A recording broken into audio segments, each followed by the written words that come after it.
Salve ragazzi, ben arrivati su un'altra nuova puntata dopo ieri. Ieri ci sono stati appunto i mostruosity e ci sarà una piccola chicca, ma non dico niente, non lo so neanche. Sì, lo sa un po' Margrave Anarca, ma dopo glielo comunico allora in privato, ma ci sarà veramente una chicca.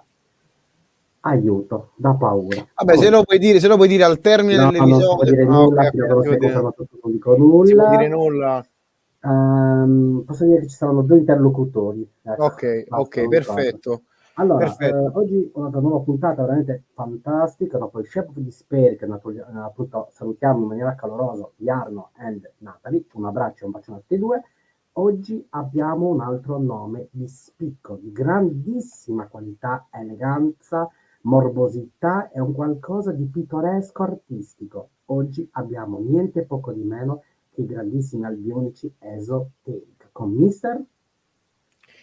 Greg from Birmingham, United Kingdom. Welcome to Il Calice Nero, and thanks for being with us this evening, talking about music and everything.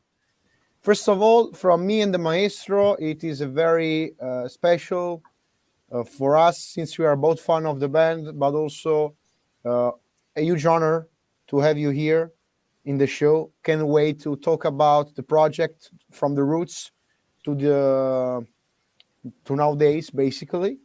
And as always, just to remind people about the next, what's next. Stay tuned, because we have got huge announcements for next episode. And as always, we are live on Facebook and Twitch, and also YouTube. And this episode will last even after the live stream, so you can rewatch it and reshare as you want if you cannot catch us live. So without further ado, I will let the Maestro do the first question. And as always, here in the Calice Nero International episode, the interview will be both in English and Italian. I will do my best to translate properly in Italian what Greg says. And we're very looking forward about this interview. Maestro, first question in Italian, and then I will translate it in English so Greg can answer it. Perfetto. Allora, la prima domanda verso appunto Mr. Greg Esoteric, il grandissimo Esoteric. Cerchiamo di far entrare e di come riescono allo stesso tempo a inquadrare la musica Esoteric all'interno dell'arte, quest'arte pittoresca di vari colori, come potrebbe entrare all'interno anche di una candela con appunto la fiamma sottile. Okay, so the first question, be prepared for his really weird and artistic question, because it is about music and art mixed together. In his vision, the music of Esoteric is too unique that he imagined this kind of empty room, dark empty room, with basically a candle with a flame which is not so big, and this flame do not reproduce too much light, kind of dark mood. And with this portrait that we created with our minds here, he wants to know more about the artistic side of Esoteric, and also the way that you can describe using art. So basically using the way and go in depth about your music lyrics and cover art, whatever you want but focusing on the artistic side of Esoteric. Yeah. Well, basically, I think we try to incorporate a lot of emotions into our music and a lot of psychedelic experiences, and we basically try to create music that is fairly abstract and can be quite a vicarious experience for the listener, so they can engulf themselves in the music and almost like take a trip with the music, so that it's like a journey listening through the song. For people that can appreciate it, I think it's something where, like when we create the music, when we listen to the music ourselves, rehearse, record, we kind of visualize the music almost in a physical form, like to see different colors, different shades, and different emotions within the music.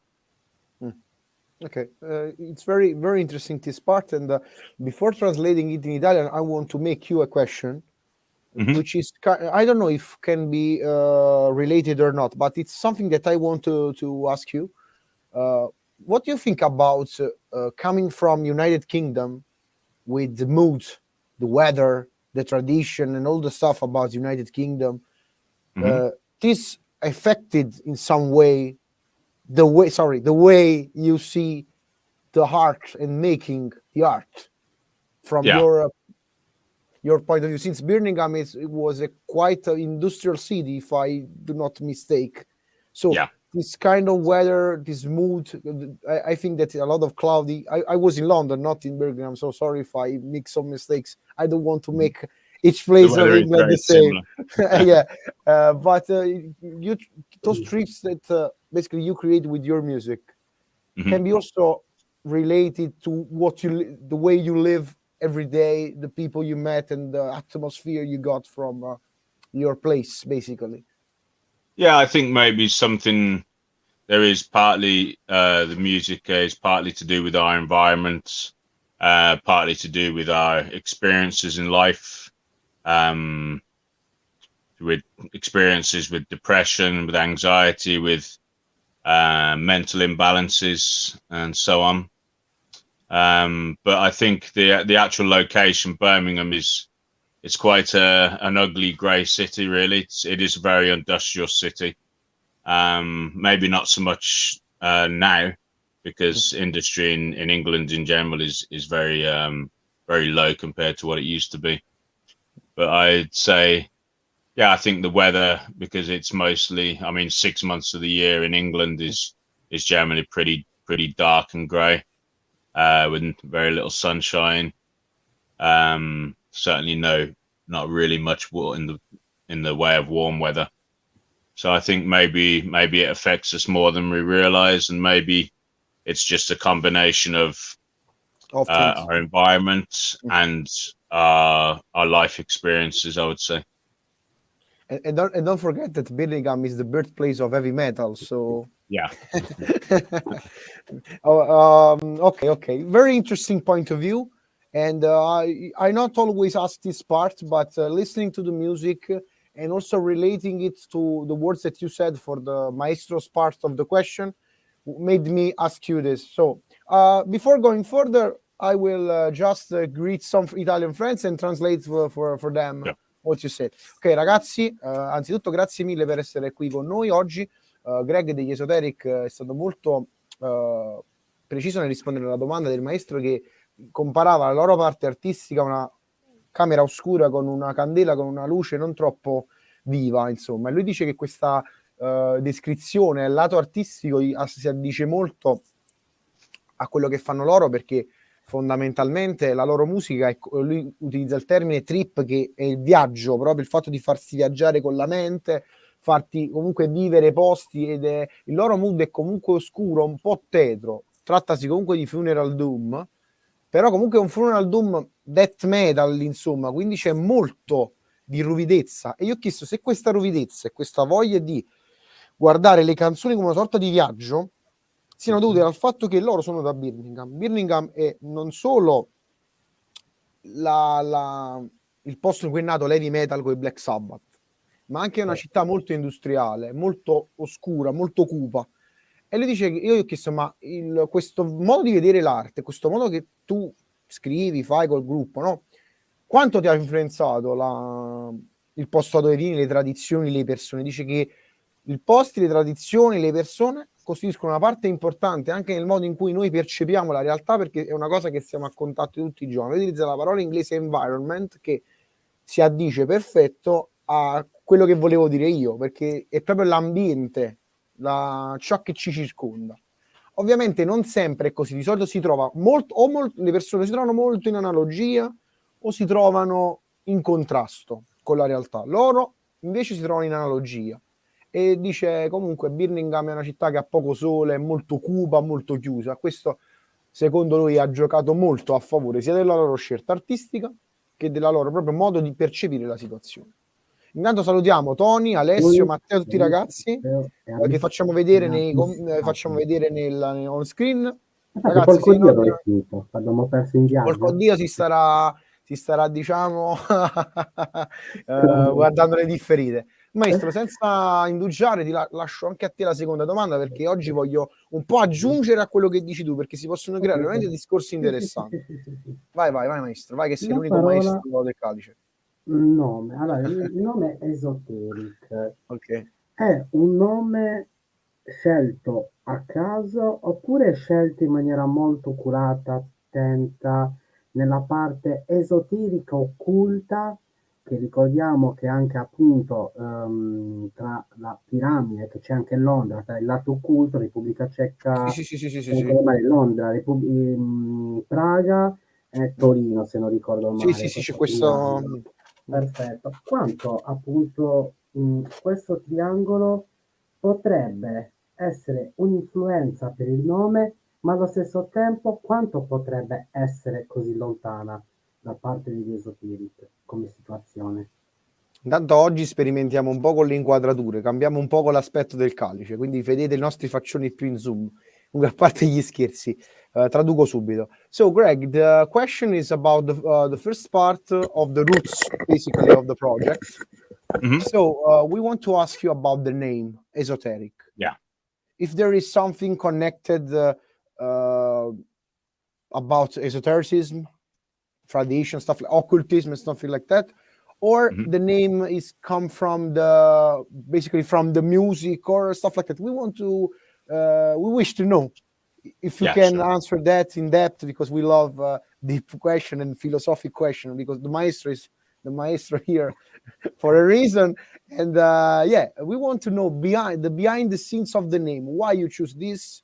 And it's also about some things that it's connected between the maestro read an article about some esoteric stuff linked between Turin, Prague, and England, some stuff like that. I'm not so into it, so I can say not so correct stuff. So we want to ask you about that. And right after the name, I wish to describe, but of course you can answer this first part. I want to ask you about the first demo, Esoteric Emotion, the Death of Ignorance. So, but let's answer this first part, and when you finish it, I make this, and we will translate this whole big question about the roots of esoteric. So we chose the name Esoteric because it has a few different meanings in English, different contexts that we felt were all relevant to the style of music that we wanted to do, to the band, to the philosophy behind the bands. And it's a word taken from ESO, from ancient Greek, that can be translated to mean from within.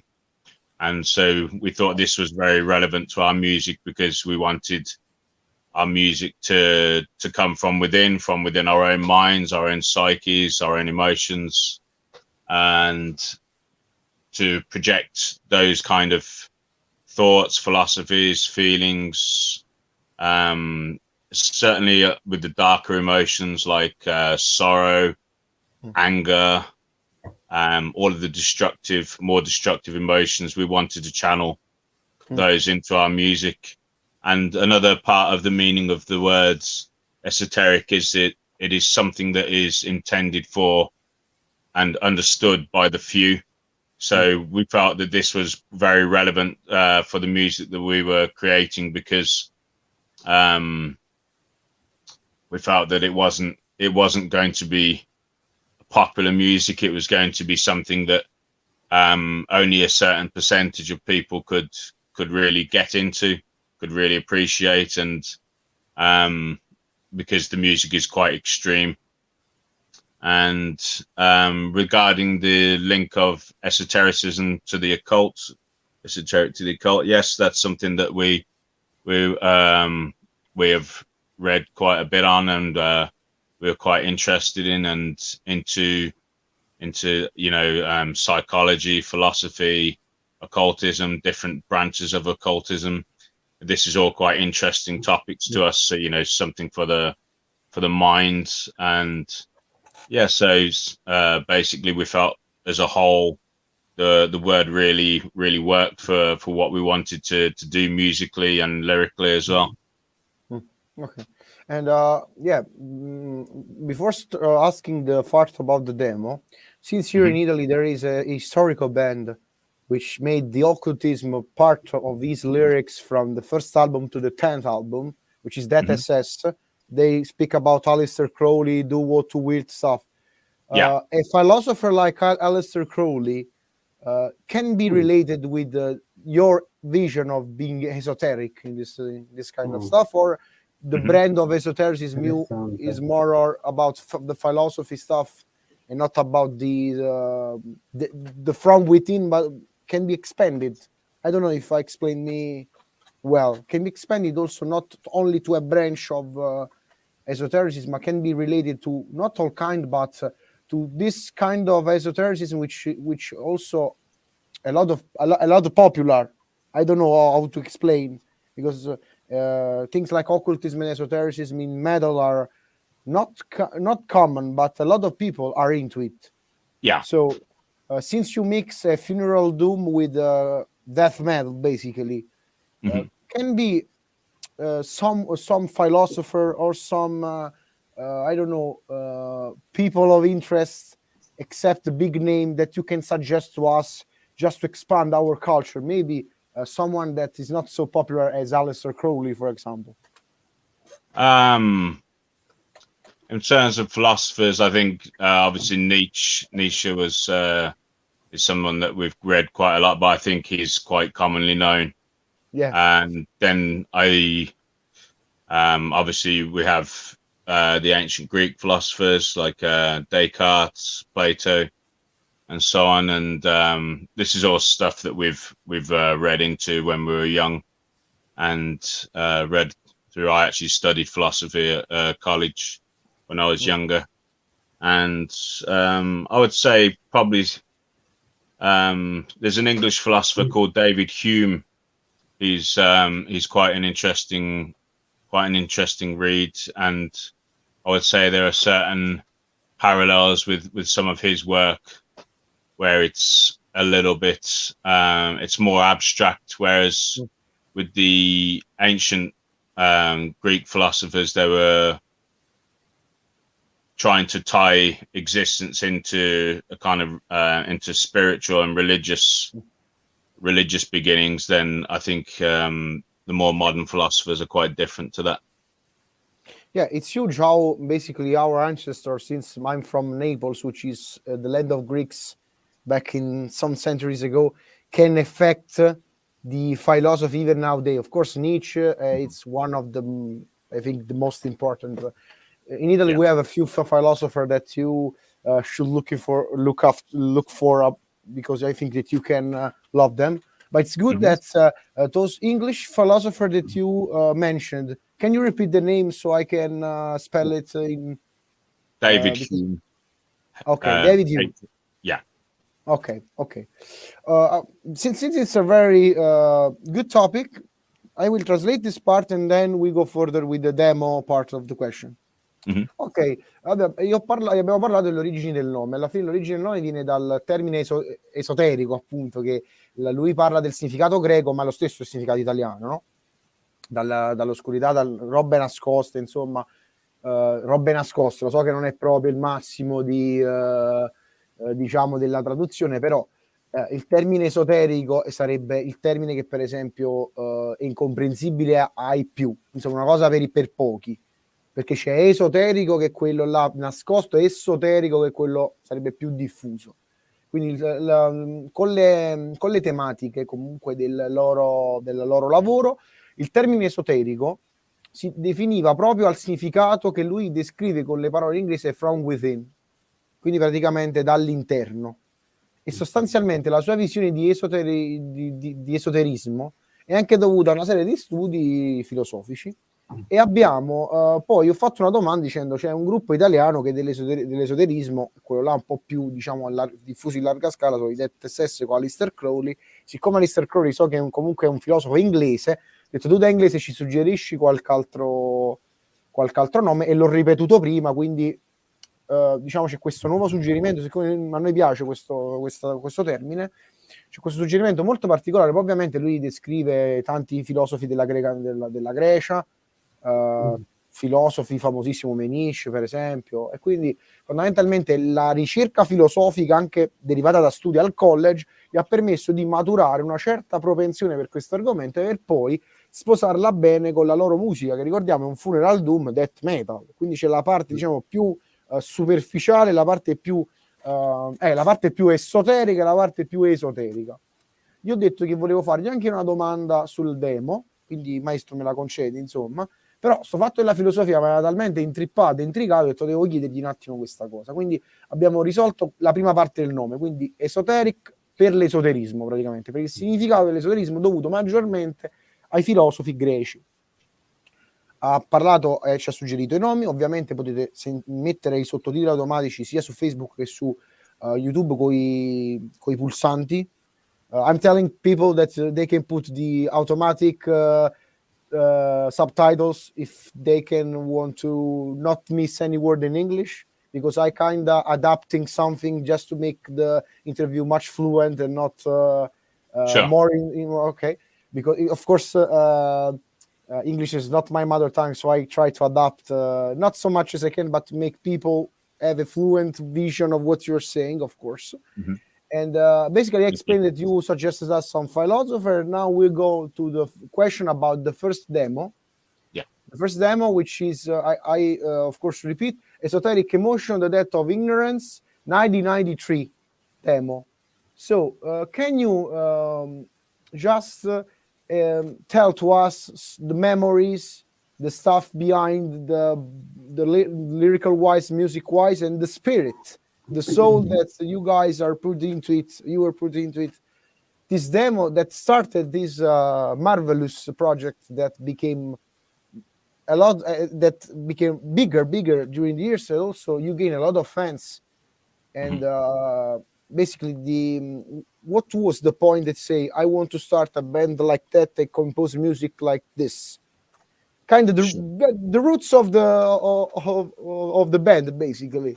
Yeah. So also, if you can explain us a little bit of influences or stuff like that, but the early days, it would be great to finish this bigger part about the roots of Esoteric. Sure. So basically, we when we formed the band, we were interested in making music that was very extreme, that was very slow and kind of very, very melancholic, very sorrowful, very sad, but also with aggression, because we felt that although there were doom death bands and there was doom metal and traditional doom with melodic vocals and so on, there wasn't really anything that we would call extreme doom around about those times, or at least not that we had heard. So I'd say we're influenced by bands like Autopsy, with the slow, dark kind of sinister sections of Autopsy's music was something that was quite an inspiration for us. But we were also inspired by death metal, black metal, doom bands. We like doom death bands like My Dying Bride, Paradise Lost. They were coming out before we did, and also a band from the US called Winter. And we wanted to experiment with our music rather than just play metal with a heavy sound. We also wanted to incorporate psychedelic influences. We all had quite broad horizons in terms of our musical influences, what we listened to, what we liked, from classical music to music like King Crimson, Pink Floyd, progressive music, psychedelic music, ambient music. We listened to industrial music, all kinds of metal, from rock to heavy metal to the most extreme forms of metal. And I guess we kind of like put in different elements of our influences into the music, but also wanted to create something that was unique in of itself, even, you know, not just the sum of our influences, but to create music that had its own kind of identity, its own kind of sound, and its own kind of feeling and atmospheres. And so how we tried to do that was, as I touched on earlier, to try and put your own mind, your own psyche, your own emotions, feelings, philosophies into the writing of the music. So that was how we basically started out. That was the aim. I would say the demo was those eras. We were very young. We were 17, 18 years old when we started the band. So we weren't accomplished musicians at that stage. We didn't have much money. We had very little money to work with. So we didn't have very good equipment or anything. So that's something that we built up over the years. And I would also say that the music scene back then, there was very little extreme doom. There were bands like Unholy, Skepticism, Thurgothon. They were coming out probably slightly earlier than us, I would say. And because we had no internet or anything like that, then we didn't really discover these bands until we actually started to trade tapes ourselves, to get into fanzines and magazines, and then we would see them, and then we would contact bands like Damon from Mournful Congregation, Yarko from Unholy. I used to write to them, and Nick from Evoken. So we kind of discovered these bands as our journey started, really, which is really good. And we're fortunate enough to have actually shared the stage with bands like Evoken, Skepticism since. So that's been really good for us. I think basically, I think that covers pretty much where we were from the roots.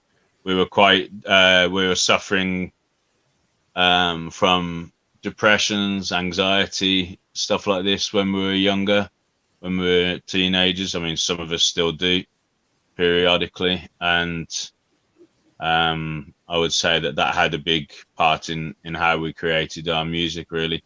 Just a state of mind, environment to some degree, but mainly a kind of like, mainly the music was born from experimentation. We also used to experiment with psychedelics and psychotropics, and that was how we actually wrote some of the music, and with the experiences of those kind of things. And yeah, I'd say musically, it was mostly just to create something very extreme, but also with its own identity. That was the aim, really. Okay, really interesting point of view. Because the more prog / psychedelic parts were a lot of huge influence to me, because basically people are keeping doing the same stuff, but in your music is really good. The experimental part, because it can be something different, and also I can, for example, put a track for your album may have a lot of emotion, a lot of feelings, and it's not like copy paste songs and an album that have a mood like this, a mood like that. It's kind of I don't know, a kaleidoscopic way to unleash emotion, in my own opinion. So it's good that your music started from the experimentation. It's really good to know people that back in the days, but also nowadays, keep on experimenting, keep to try something different, because it's easier to be like your heroes and like the bands that you look for and look after as influences and stuff like that. But to create your own stuff, it's really, really difficult, and a big point for you, because all of the influences that you said in in this answer can be I can find them in the different places of your discography, and there is also always an hidden gem that say, this is something I never expected. So it's very good to have this point. And if you would like to go deeper, after some question, we will also talk about the composition and how a song can born from your hands. But by the way, a lot of stuff to do, so I will translate it, and basically after my translation, another question from the Maestro, and then I will talk about composition in general. Ok. Praticamente c'è molto da dire, perché io ho chiesto un po' del primo demo, e del primo demo che ricordiamo è del 93, Esoteric Emotion, detto Ignorance, e anche del modo in cui sono stati influenzati, delle loro influenze. E praticamente loro è vero che fanno un funeral doom death metal e hanno guardato molto a band che fanno questo stile. Lui parla molto di influenze dei Paradise Lost, Madame Bride, insomma queste band così, però loro hanno cercato sempre di trovare un loro suono. Questa cosa che io ho detto nell'ultima fase della domanda, perché ho detto alla fine il bello degli Esoteric è che se tu li ascolti trovi sempre una gemma rara tra i loro pezzi, dici c'è anche questo, c'è anche quest'altro, è molto variegata la loro musica secondo me. Lui parla di tante influenze psichedeliche, anche psicotrope mi pare, e sostanzialmente parla di influenza alla King Crimson, molto progressive, diciamo, inglese, quindi da cui si attinge proprio a piene mani. Poi lui dice che comunque le altre band come loro, che alcune le ha elencate lui, che sono facilmente, diciamo, conosciute, come esempio gli Skepticism dalla Finlandia, oppure gli Evoken dagli Stati Uniti, l'hanno conosciuto attraverso il tape trading, le zine, tutto quello che è il circuito underground. Loro hanno iniziato a 18 anni, pochi soldi, ma tanta voglia di fare, poca strumentazione che si sono diciamo costruiti negli anni, ma la loro volontà era quella di trasfigurare e trasportare in musica alcune cose che loro vivono quotidianamente, come anche la questione della depressione, che tuttora attratti ad alcuni di loro, diciamo, albeggia, tra virgolette, nel loro animo. Comunque è un po' oscuro, e dalla loro oscurità, ma anche dalla loro voglia di psichedelia, nasce questa loro musica, che con il primo demo li ha dato vita a tutta una serie di anni prolifici, perché ricordiamo sono attivi dal 92, e quindi hanno sfornato poi capolavori su capolavori, si sono sempre andati a migliorare, sempre sono andati a prendere una bella fetta di persone. La loro volontà era quella appunto di fare una musica un po' diversa, per pochi, che sia lenta, aggressiva e spietata, proprio funeral doom death metal, cioè unire il death, alcune influenze di black, abbiamo parlato di psichedelia, progressive, ma io gli ho detto, ma è una sorta di caleidoscopio di emozioni per me, perché come cioè il caleidoscopio, se lo muovi, i triangoli si girano, però, o qualsivoglia forma geometrica sia, si girano, però non c'è mai lo stesso incastro. È la stessa musica loro, che comprende tante influenze, ma che è riconoscibilissima, e soprattutto si colloca in un sottogenere preciso.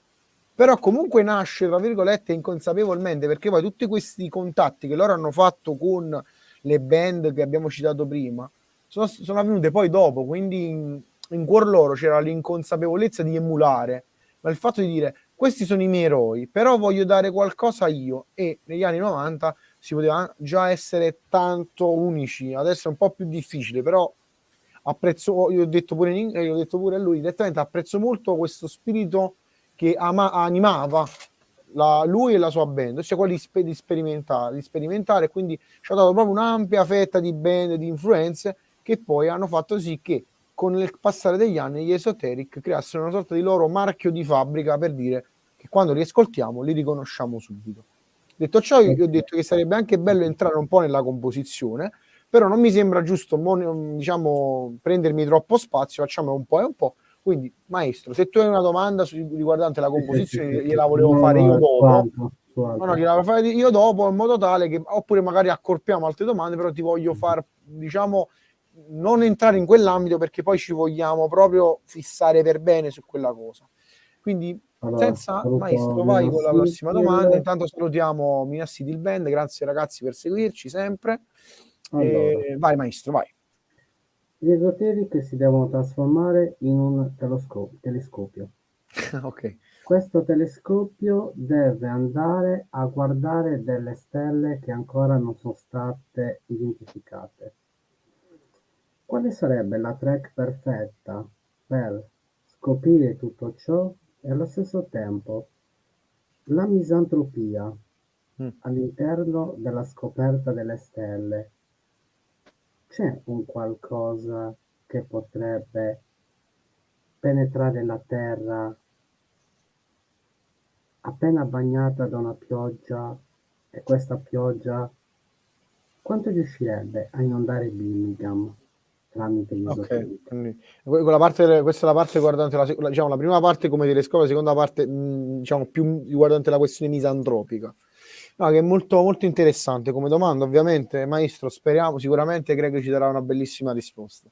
Okay, so the Maestro question is more, it's really particular because it asks you to just relate your music and your heart as a telescope looking for stars or planets that are not being discovered. In what way, using the esoteric music, and if you can tell the perfect song to fit this kind of trip in the stars, basically to the stars in the universe, can be described. In what way the esoteric can discover new places in the whole universe, which is infinite, as you know. And also the second part of the question, I hope that you understood the mood of the question, because it's really tough to get it in English. And the second part of the question is about the fact that you in your lyrical themes speak about misanthropy and the misanthropic side of esoteric, your approach about it. And also the Maestro said in his opinion, this kind of misanthropy is too much radicated that can be also part of the soil of Birmingham, of your place. It's very radicate in your soul and your way to also express yourself. Is it right, his vision? And what do you think about it? And if you can explain this part in depth, so because we are really wanted to know the set, how it's set, the environment of being misanthropic and express these kind of feelings that are not, I don't want to say negative, but darker, and can be they can be dark. So I hope that the first part I hope that you understand the mood of the first part, since you were talking about trips with the music. A trip to the stars, basically. Okay. I will let you answer, of course, the question.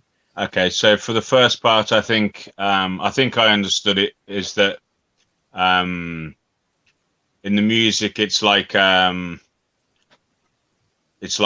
trip into space. Yes. Yeah.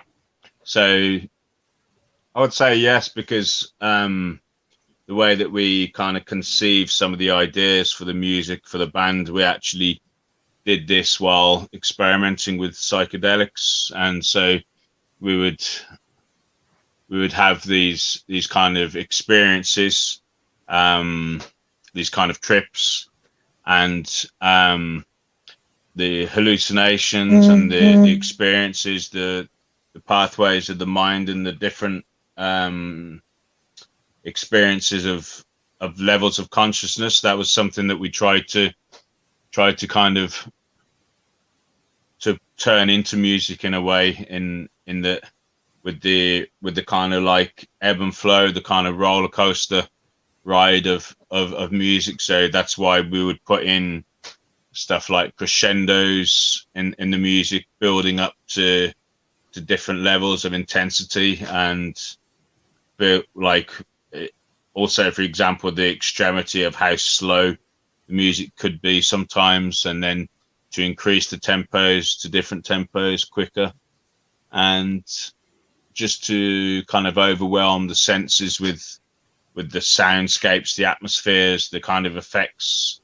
And that was how we would try to kind of make the music a little bit otherworldly, a bit spacey, a bit trippy. That was the aim really with the music. But the sounds were always there to try and enhance the intensity of the emotion. So if you've got a part of music, for example, where like in one of the earlier songs in first album in Bereft, there's a section where the kind of music becomes totally abstract for a while, and it keeps building over a period of time. And that's, I guess, one example of what we did, and something that we kind of return to in different songs, and trying to do it in different ways as well, of course. So I think, yeah, when you under the influence of psychotropics and so on, you have a more visual experience than you would have in your normal state of consciousness. So, for example, when you look at the skies, you see all manner of things that you visualize into the darkness. I guess that's integrated into the music to some degree. That's what we tried to do. Hard to explain and draw parallels, really. Yeah, it's hard to explain, but what you said is really cool, because basically you described a little bit the mood, the way that people can have his own space trip with your music. Yeah. The crescendo, can I say ambient part? Yeah, sure. Ambient, if you want. So it's good to have this part. If you agree, since the answer is really cool and a lot of stuff going on to explain to the people during the translation, if it's good if I can translate this part and then we go to the misanthropic part. So ok. Praticamente dice che la situazione della ricerca delle stelle, lo space trip, quindi l'incontro della loro musica nello spazio, è molto praticamente appropriata, perché le loro parti, ci sono tante parti nella loro musica che hanno dei crescendo, dei building up, quindi delle situazioni dove si crea e si va verso l'alto, tra virgolette, voglio dirlo io in questo modo, anche perché le loro influenze sono sulla psichedelia, quindi su questo modo di fare che ti trasporta. Quindi dice che non ti sa dire una canzone particolare perché è un po' in tutta la loro discografia, però fa in modo che ognuno può avere la propria canzone che possa esprimere lui questo viaggio nello spazio. E poi soprattutto anche il fatto di avere delle parti dove parla proprio di suoni astratti, rende sì l'ascoltatore, diciamo, in una dimensione più eterea, voglio usare io, però comunque lo rimane in quel mood suo. Lui fa anche ha fatto anche l'esempio di guardare le sfaccettature del cielo, le nuvole, gli astri, un fatto che è molto particolare, ed ognuno può avere la sua propria sfera di azione sotto questo punto di vista. È molto bella questa domanda, perché poi si aggancia un po' alla questione della compositiva, del fatto di come loro concepiscono proprio i brani, le situazioni, e quindi fondamentalmente lui dice che è appropriatissimo che gli Esoteric diventino un telescopio che guarda le stelle, e penso di aver capito che i pianeti più oscuri, insomma, qualcosa riguardante l'oscurità. Gli ho chiesto di spezzettarla con la misantropia, perché c'è un bel po' di carne a cuocere sotto il punto di questo di vista, che è molto interessante questa visione proprio della musica, perché non si tratta di una musica funeral doom solita, è una situazione molto particolare, che è appropriatissima per il nome, appropriatissima per tutto quello che si vuole dire, sotto per il setup, proprio la voglio chiamare proprio scenografia, qualcosa dello spazio, praticamente qualcosa dello spazio proprio un volo. Io penserei al space trip con gli Esoteric, una sorta di volo nello spazio ma nell'ignoto, che se avessi la possibilità di avere uno shuttle e di andare nell'ignoto più totale, metterei un brano con queste parti ambient degli Esoteric e di viaggiare nell'oscurità totale, ma quell'oscurità a noi esseri umani che probabilmente non metteremo mai piede nell'universo, un'oscurità più tetra, perché anche più sconosciuta. ve l'ho un po' romanzata quello che ha detto lui, aggiungendo anche sensazioni mie, perché secondo me ci sta benissimo. Quindi questa prima parte è andata. So Greg, if you want to answer the misanthropic side of the question, after that we have a question from our buddy Francesco Fallico from another Italian metal radio show called The Night of the Living Dead. So basically we got a little bit of support also from other show like ours. So it's very good to have this kind of synergy, and a big hug, un grande abbraccio a Francesco. So about the misanthropic part, how we can have the conception of this kind of elements, which is I think it's a lot of relevant in the lyrical themes, and also in the, I don't want to speak always about the mood, but I think that mood is an appropriate term to explain what I want to say. I think that it's kind of like a book, no? A book with the cover and the pages that you turn. After that, it's like chapter 1, chapter 2, link it together. I cannot imagine your band without that the trip side and this misanthropic, more darker side.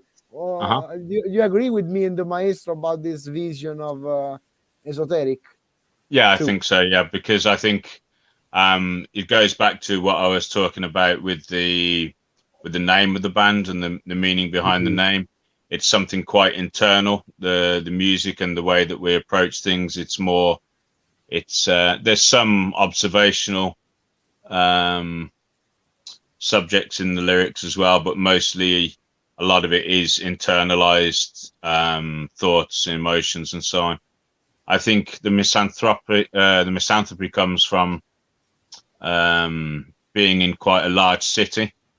So Birmingham is a large city of and the inner city is over 1 million people, and the greater part of the city is around 3 million people. So it's easy to kind of feel quite isolated when you're amongst so many people, and it's easy to feel kind of like that you're not related to other people. You don't relate to people. I think that's not necessarily because of the city or anything like that. It's just how we kind of grew up, really, how we kind of experience life, and I would say it's just part of our character or our nature is that we're quite insular people. We're not extroverts. We're more introverted, generally speaking, and I'd say that's common through most of the band members. We're quite introverted people, and I would say there's a fair amount of scorn there in the lyrics and the music for societal norms, for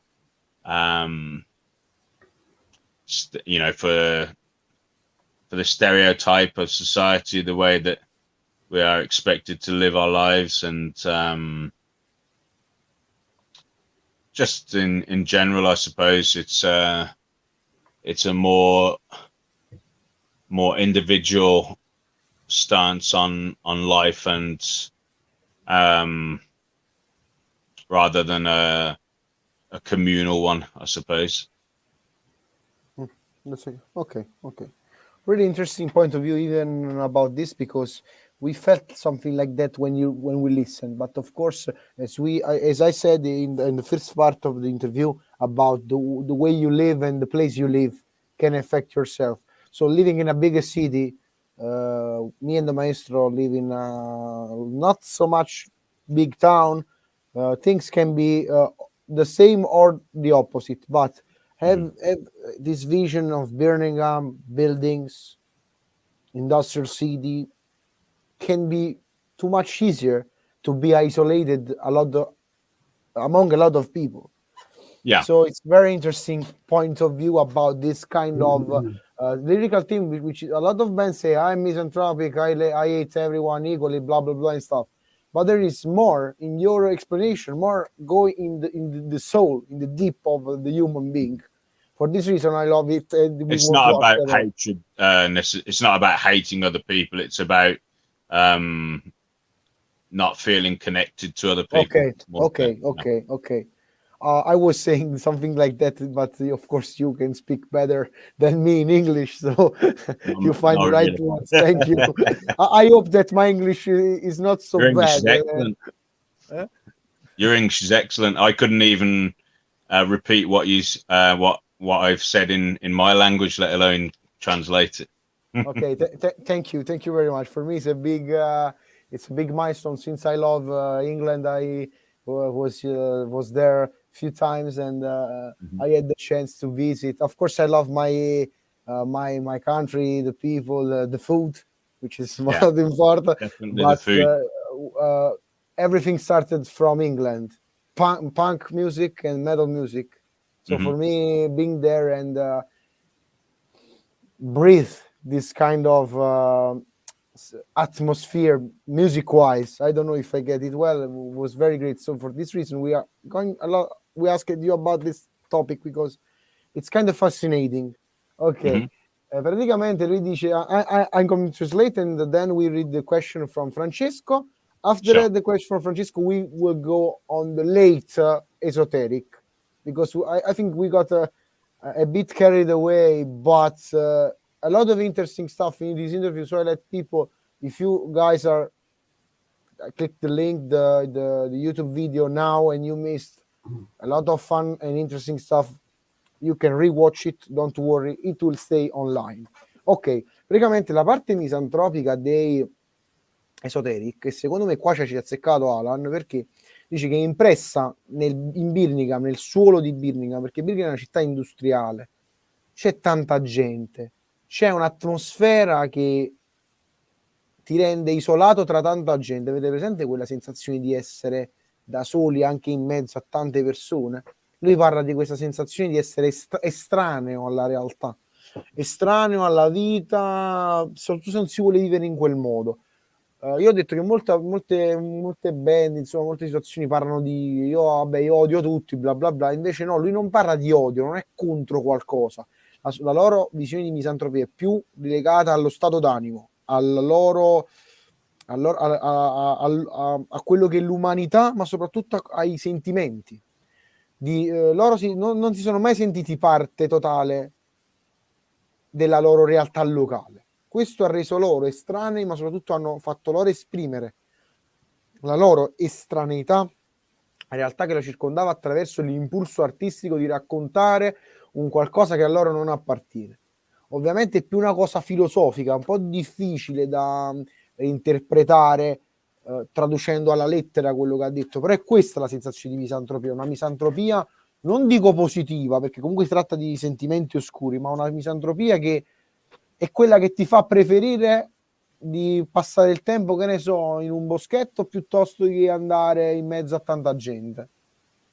È quella misantropia che magari faccio io degli esempi da quello che ho capito, ci mancherebbe, che ti dice voglio andare lì perché non c'è tanta gente. È proprio quel rigetto della società moderna, della situazione anche penso massificante, di questa oppressione di avere questa socialità un po' artefatta. E per questo loro la misantropia, di non essere collegati bene alla realtà che loro che viene circondata loro, che gli circonda, scusate. Quindi sostanzialmente non è una questione di puerile o di odio o di avversità, è proprio una questione di sentirsi estranei. Quindi la parte misantropica è ben radicata nel suolo di Birmingham, perché proprio loro non si sentono parte di questo tipologia di setting morale e di società che vivono tutti i giorni. Da questo anche dal fatto che della domanda all'inizio dell'intervista di quanto i rapporti, le persone, il loro posto in cui hanno vissuto ha influenzato loro, la loro musica. Praticamente è questa. Prima ci ha risposto con la parte superficiale, poi dopo è entrato proprio nel dettaglio. E io ho detto, prima di concentrarsi, Maestro, sugli ultimi Esoteric, quindi il loro ultimo album, che ricordo è I hope to pronounce it in a good way, the Pyrrhic Existence. Before asking you more into the late esoteric, there is a very interesting question from Francisco. He's asked you about how is Nose of Depression after 30 years, and also he support the band from epistemological despondency. A lot of time passed by, and he's always were a pleasure to interact with you. So very huge fan of your music. But Noise of Depression, if I am correct, and thanks to Metal Archives to solve all of my doubts in real time, because a lot of things in a lot of years of esoteric, so there is a lot going on in their music. But it's from your second album, Noise of Depression, or the first? First, yeah. Okay, first album. Sorry about that. Too much music, too much good music. Sure. And how is Noise of Depression? Because we talked about depression, misanthropy, so it's very good link to this after 30 years. Still the same, or something changed in bad? Sorry. You mean regarding the song itself, or you mean regarding depression itself? Both the song, both. Music wise, lyric wise, and also about since you spoke about depression, also about it, kind of like 360 degree about the whole topic. Yeah. Well, I would say that song, for example, it still has the same meaning to me today than it did 28 years ago, 1994. So I guess it was written nearer 30 years ago, but I would say it still has the same kind of emotion to me as when I first wrote it, when we first performed it as a band and recorded it. And I would say in terms of depression itself, I personally was in a deep depression during those years, and I would say depression is something that I don't suffer from all the time, but I have. It's something that in my lifetime ebbs and flows, if you like, as it comes and goes. I'm more predisposed to be on that side of a mental state than I am to be, for example, if in a state of joy or contentment. I think life is generally, it's not static, so things change throughout life. And you're not always, well, depends, everyone's different, but it's like I'm not always in a state of depression, but I can find myself slipping that way if I am not careful, if I don't look after certain things, or if life circumstances take you that way. It's not always easy to control the mind, really. So just to quote a great artist as Peter Steele from Typo Negative, and his album "Life Is Killing Me" is appropriate to describe this mood. Even if after these years of madness, of changing stuff, and we don't want to touch that topic, but I felt a lot of since, for example, with my project about music in general, stop of touring, life changing, a lot of stuff going on in the personal. So those 2 years were really rough and tough, and tough at the same time. So I can feel you, but the fact of you're more into it than other people. I can agree, because it's something that comes from the perspective of the life. Since I don't know if you agree with me. I just want to give my my idea, just to share with you this, if we are on the same spot. But we live in a kind of society that it's about oppression of the most beautiful things as art and music, and it's like a massification. So depression is can be both good for artists, so they can express themselves and kill the depression, exercise the depression using music, art. But at the same time, they can beat you really heavy. And I can remember those days where I woke up totally with zero will and zero way to say, okay, I will do it. Some days are okay, I can do it. Some days just like have a kind of really heavy on my shoulders. I don't know if you're since you wrote Noise of Depression in 1994 and you feel it the same. How was the evolution during those 2 particular years where we have been forced in our box, in our stuff to basically at this kind of course, we're not speaking about the situation like hospital stuff, about the media, the stuff like that. Was also a way to the noise of, for example, of television, the noise of people speaking the same can be also a noise of depression, this kind of I don't want to say manipulation, but I cannot explain me in a better way using my I don't have a lot of vocabulary to explain myself in English, but before was that thing, now is the war, and we asked Il Calice Nero joined the compilation as you do in the for Ukraine, and with the other guys that we want to greet, Shent of Darkness, Alan, that made a great compilation. So it was music, a way to go against this kind of depression, this kind of like an hammer, tan tan tan. They can beat yourself. It's like something you are on the same spot to me, even after those years. If you wrote a song a lot of years before, but the feelings are the same basically. So I mean, I don't feel I'm not in a chronic depression as much at my age now as I was when I was a teenager or young adult.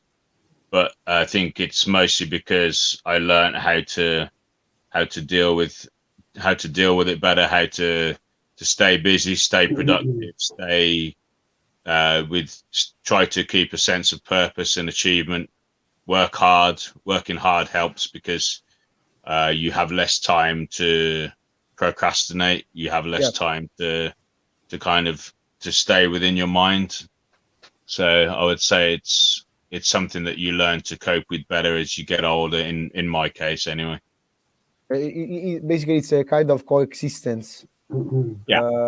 At the first time, you are not so much into it, but you start to get usual and you start to deal with it, and you can coexist with it. Okay, so this is very good.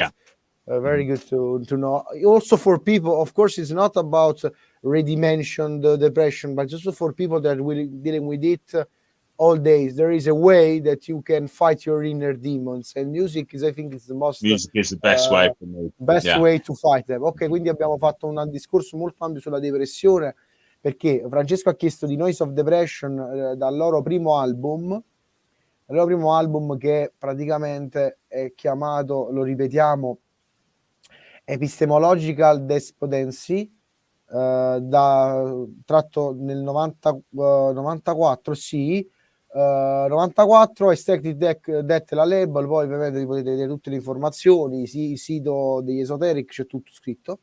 Praticamente lui dice che la depressione è qualcosa che l'ha accompagnato sempre, qualcosa che era più predisposto, però negli anni ha iniziato a conviverci e quindi a saperlo come affrontare. Quindi dopo vari anni, che non sono proprio 30, proprio dopo quasi 30 anni, le stesse cose, lo stesso mood che ha spinto a lui a scrivere Noise of Depression sono ancora attuali. E abbiamo fatto un excursus sugli ultimi 2 anni che con la situazione pandemica ci hanno veramente abbattuto, tutto noi musicisti, ma anche la via di essere produttivi. Molte volte ci si sente avere un peso sulle spalle di cui è difficile rialzarsi dopo che sei caduto. Questo non è per ridimensionare la questione della depressione, che è una questione molto particolare, ma lui dice che la musica è stata e sarà sempre un modo per combattere questa cosa. Ho citato anche un disco dei Typo Negative che si chiama Life is Killing Me, perché è perfetto come frase per racchiudere tutto questo che stiamo dicendo. Ma soprattutto lui dice che quando era più giovane la situazione era molto più pesante.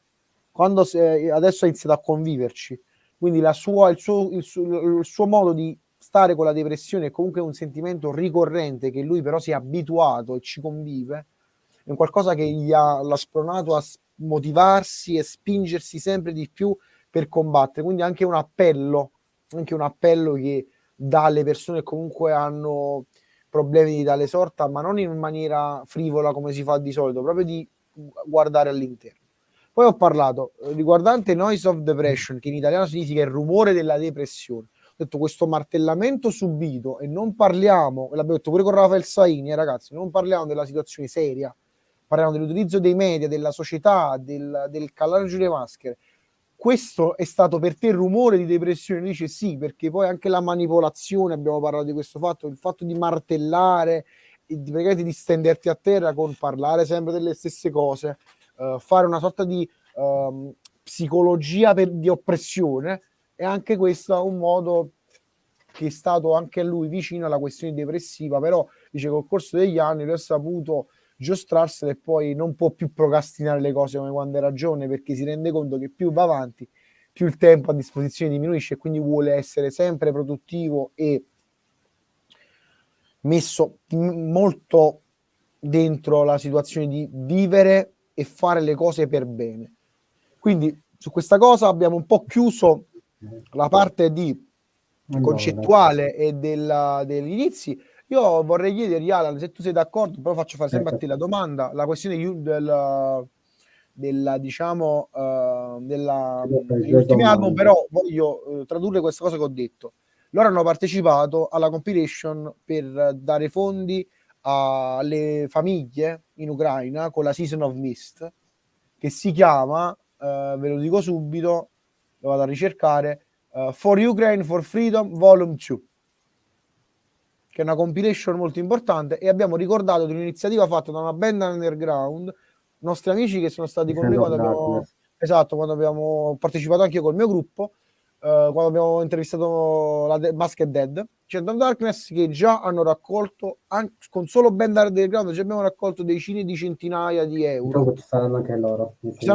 E poi magari parleremo anche con loro di questo fatto. Per adesso vi invitiamo a guardare sia le pagine di Esoteric che le pagine di Chant of Darkness per queste compilation che, a prescindere da tutte le speculazioni che uno può fare, noi qua parliamo della gente, delle famiglie e di chi ne ha bisogno. E quindi questo fatto che il metal sempre è in prima linea contro tutti i perbenismi un po' del cazzo da parte delle persone comuni, il metal è sempre in prima linea per fare le cose concrete. Quindi apriamo e chiudiamo parentesi e lascio fare la domanda al maestro. Devo fare due domande. Ciao Michele. Allora, portiamo gli Esoteric, appunto, estraiamo la musica, nel senso, cancelliamo il funeral e cancelliamo il death, non esistono, questi generi non esistono, ed esiste solamente un libro, ma non di scrittura, disegno. Questi disegni, per descrivere gli Esoteric, quanto riuscirebbero a entrare all'interno della carta ed esprimere il vero senso di un'arte tra il 500, l'800, il 900, quindi un'arte del passato non futuribile. E infatti questo tipo di arte quanto potrebbe anche entrare all'interno dell'acqua, l'acqua che insapore. Ma guarda, a proposito facendo, ci rivedo anche molto vicino al decadentismo, non so perché, però magari ce lo chiediamo proprio stesso a Greg. So, Greg, the question is about a description of Esoteric, not using the music, but with your imagination in a book that is not with word, but with draws. And basically a book of drawings is called like that. Okay. And if you can place it in some of centuries back, 500s, 90s, the past century. Sorry, I don't remember the correct translation of the past centuries, but a kind of old book that have writings and also the concept of the esoteric can be describing using a particular kind of water, for example, the lake or the I don't know, the sea, with a kind of colors, particular color, because the maestro wanted to know the feeling and the way that you can express in the same way you do with the music, also without the music. Drawing can be explained via eyes, but the water, you can touch it, of course, smell it, but also taste water. But it's a water without any kind of taste. So I don't know. It's another trip for the maestro about your music. So, so what do you think about it? So like a trip through the environment. The environment, the but also water, describing the air. Yes. You understood perfectly. Yeah. Okay. Yeah. I think that's also can be relative to the music. Certainly on how each individual experiences. I think it can be relative to what is what a person can connect to themselves. So for someone who's very connected to their environment, such as mountains or the sea, then I can see how it could be relative in those terms as like a journey through the environment, with the different colors and sounds and experiences of the environment. For example, like you have different sensory experiences when you're underwater, for example, as you do when you're climbing through a mountain. So I think maybe it can be relative in those respects. Yeah. Okay. And about the draws and this old book about only if you cannot use music but also paints or drawings, how can you express the esoteric music concept and stuff? I think it would be quite relevant in times of suffering, like for example during plagues and wars, where there is very little hope and a lot of suffering. So during times of extreme illness, of extreme suffering and sadness, like during wars and famines and so on. Yeah, I think that could be quite interesting. Okay. And I'm not very myself. I'm not very artistic in terms of I cannot draw, I cannot paint, but I try to be artistic through music instead. And something that we were discussing in Italian, so I figured out to let you know about it. We, speaking about literature and poetry, we see a lot of decadentism in your way to express your music. Decadentism is like Baudelaire, Mallarmé, Verlaine, Giovanni Pascoli here in Italy, Van Gogh. Van Gogh. What do you think about this kind of comparison between this period of time, the decadentism, and your music? Can be, of course, you are more into the philosophy and the ancient Greece, the Nietzsche, but what do you think about this comparison that we did just a few seconds ago? Because we just like a draw where you have the dots and you have start and we start to connect it. What do you think about it? Yeah, I think it's down to the experience of the individual. If you you could draw parallels between music and art from specific periods, certainly with what the artist is trying to express. There could be parallels in terms of the suffering or the abstract nature of certain artists, certainly like Salvador Dali, for example, of course, or Van Gogh, like you said. Of course, my nickname is inspired by a quote of Salvador Dali, because he stated to a journalist speaking about politics that he's an anarcho-monarchist. He invented this term just to pieces off, and I just did something like him. So if you speak about Salvador Dalì, big thumbs up, because I love him. So very good to know. Yeah. Ok. Quindi abbiamo praticamente parlato della questione di, come hai detto tu, dell'acqua. La questione io ho detto dipinti perché non pensavo avesse capito, però io ho fatto segno con la mano perché draw sarebbe DRAW, sarebbe disegno. Perciò ho detto ok, maestro. Qui si tratta di disegni. Lui come disegnatore non è proprio il massimo, però dice che lui cerca di esprimersi al meglio con i suoi elementi. Dice non so proprio disegnare, ma voglio dare questa espressione come disegno. E praticamente lui parla di che come disegni ci vedrebbe qualcosa di decadente, perciò abbiamo parlato di decadentismo, di situazioni tipo peste, piaghe, guerre, cose molto funeree, tra virgolette, molto funeste, scusate. E poi a livello di acqua, lo dice più che sull'acqua e il sapore dell'acqua, lui dice che la sua sensazione si può esprimere attraverso il fluido e l'aria che si muove quando, per esempio, stai sott'acqua, stai in montagna. In realtà, quando magari stai in montagna ti fischiano le orecchie, cose del genere, perché cambia la pressione atmosferica, la pressione proprio tua. Quindi lui parla più che nell'acqua, sott'acqua come esperienza. Se invece portiamo gli Esoteric alla follia, quindi attraverso un pavimento, questo pavimento diventa rosso, sangue, ma non c'è tanto oggetto di sangue, nel senso che si può disegnare con gli strumenti. Potrebbe essere un qualcosa di descrivibile all'Esoteric, oppure una composizione di Bach, oppure una composizione di Wagner, oppure entrare in un qualcosa che non esiste come il dadaismo. Ok. So he's speaking about the way. Quindi di entrare all'interno di non una cristalleria, come si diceva che l'elefante stava in qualche sì.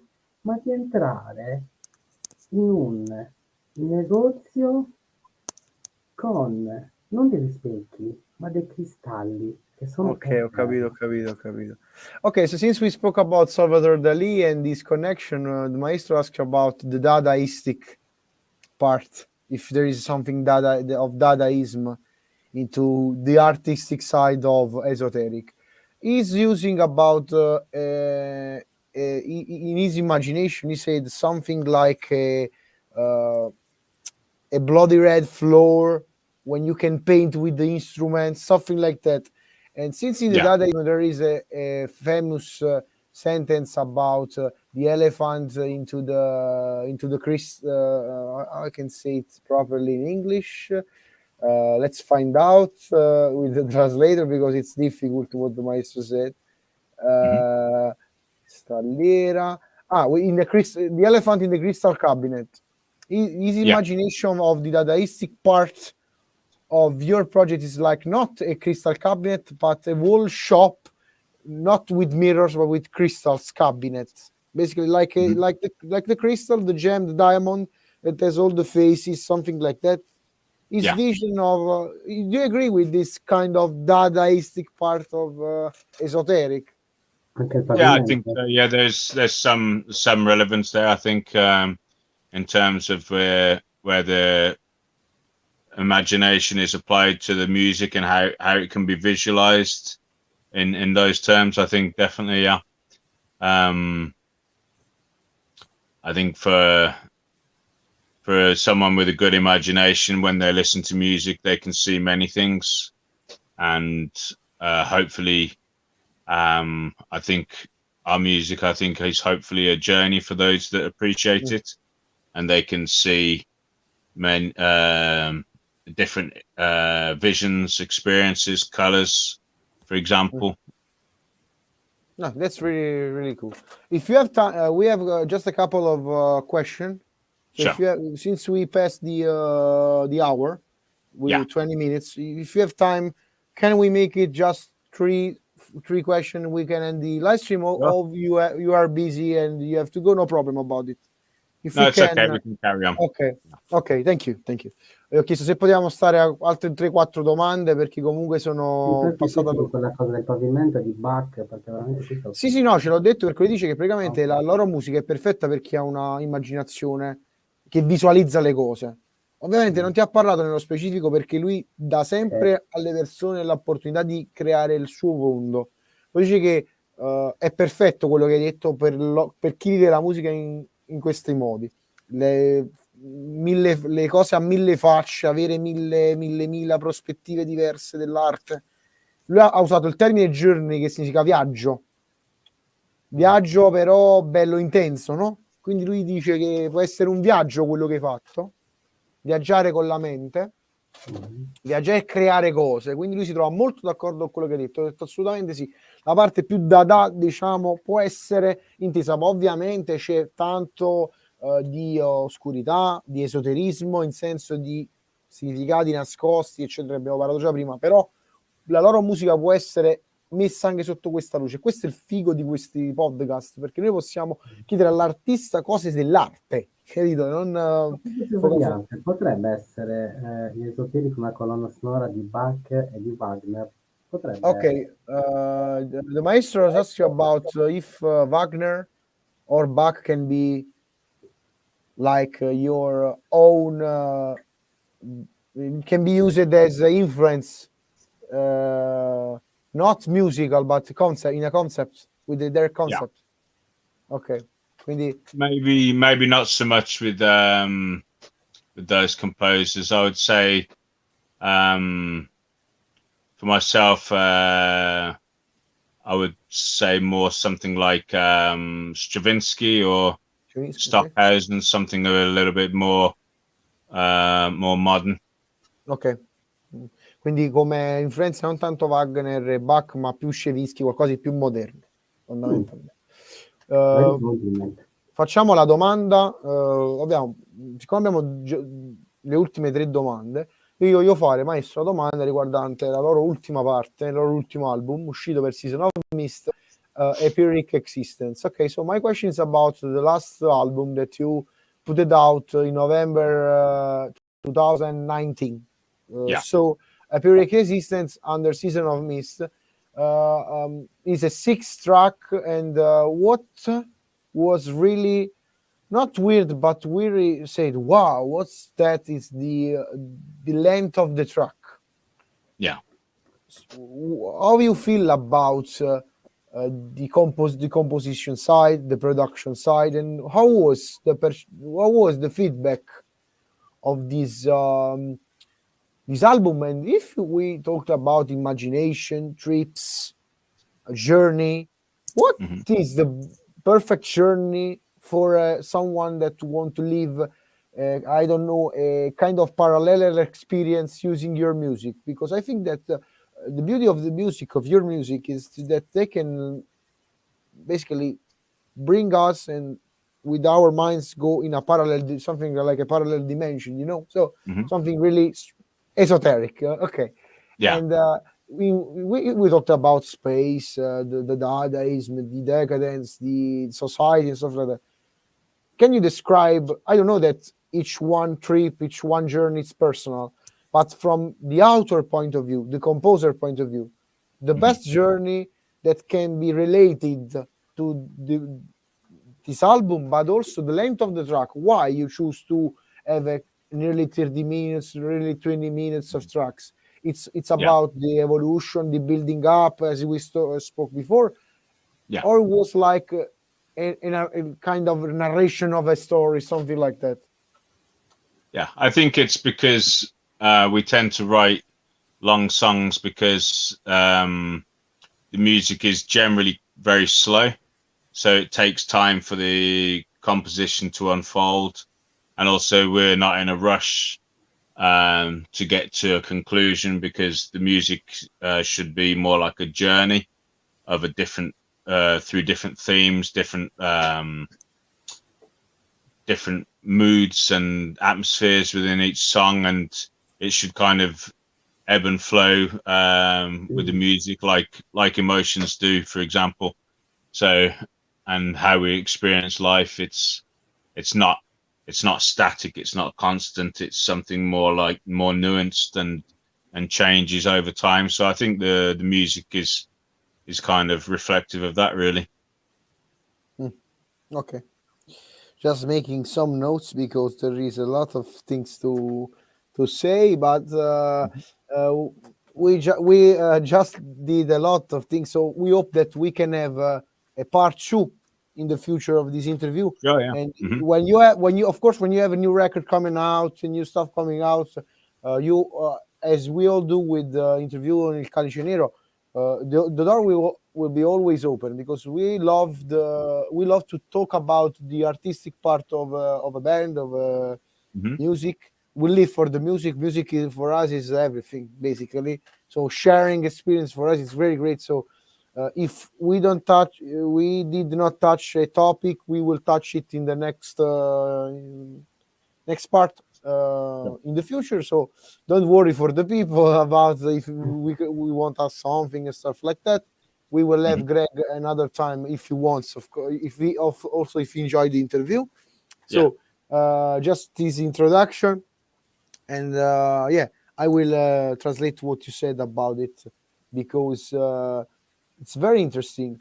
Of course, it's not grand course. So of course, I did not expect 1 minute of song, but also the fact that you are speaking about a journey and you have your own journey. It's very cool.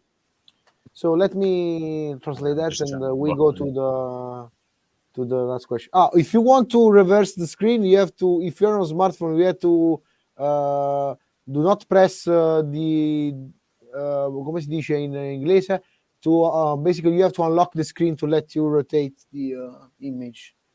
If you are trying to, sometimes works, sometimes not. Okay. Meanwhile, you are experimenting with. Can hold it. No, you can experiment a little bit. Meanwhile, I translate, no problem about it. Okay. Praticamente abbiamo chiesto questa parte riguardante il loro album 2019, Esoteric Experience, uscito per Season of Mist.